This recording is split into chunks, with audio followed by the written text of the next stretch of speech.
মহান মে দিবস উপলক্ষে আজিয়া শুক্রবার মেয়ের 1 তারিখ বিয়ালে M A Haider Chowdhury forum for হিউম্যানিটির পক্ষত্তন মেহনতি শ্রমজীবী মানুষ হলের প্রতি শ্রদ্ধা জানায় ত্রাণ বিতরণ করা হয়।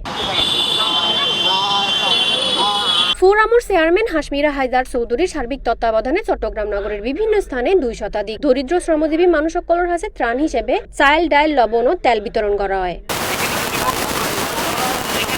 জিসি মোড় সংলগ্ন হোটেল পেনিনসুলা প্রাঙ্গণত এক অনাড়ম্বর অনুষ্ঠানত ত্রাণ বিতরণ কার্যক্রমের উদ্বোধন করে কেন্দ্রীয় ইনকিলাব মঞ্চের সদস্য জনাব আসাদুজ্জামান আসাদ। আপনারা সবাই জানেন আজকে সেই মহান মে দিবসকে মাথায় রেখে জনতার ঐক্য এম এ হায়দার ফাউন্ডেশনের সহায়তায় উদ্যোগে আজকে পুরো চট্টগ্রাম শহরের আমরা মজলুমদের জন্য সামান্যভাবে কিছু ওদের জন্য উপহার সামগ্রী বিতরণের ব্যবস্থা করেছি এবং আমরা চাই আসলে শুধু এটা একদিন না, আমরা সবসময় মজলুমের পাশে থাকবো এবং এই যে আমরা ল্যাভিশ লাইফ লিড করি, আমাদের স্বাচ্ছন্দ্যটা আসলে কোত্থেকে আসে, এটার উৎস হচ্ছে এই দিন মজুর যারা, তাদের কারণে। এ সময় সভাপতির বক্তব্যে হাসমিরা হায়দার চৌধুরী গ্রীষ্ম হোক, বর্ষা হোক, এই যে জলাবদ্ধতা হোক, মরে দেয় ইতারার হঠাৎ দিন শেষে কেউ চিন্তা না করে।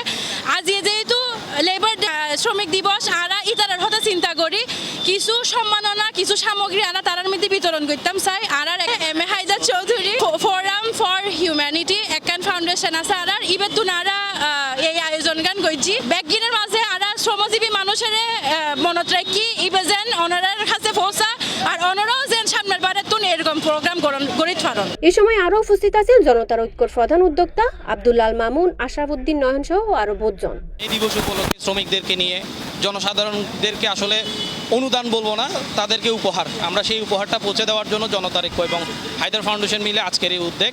আমরা ইতিমধ্যে লক্ষ্য করেছি আমাদের যে শ্রমিক ভাইয়েরা আছেন, যারা আমাদের যে দেশের অর্থনীতির চাকা সচল রাখছেন, তারা কিন্তু অনেক অবহেলিত। এই জন্য রাসূল সাল্লাল্লাহু আলাইহি ওয়াসাল্লাম বলেছেন, শ্রমিকের গায়ের ঘাম শুকানোর আগে তার পারিশ্রমিক দিয়ে দাও। M A Haider Chowdhury for human research society যে উদ্যোগ নিয়েছে আজকে, তার সাধুবাদ। C+ TV, Chittagong.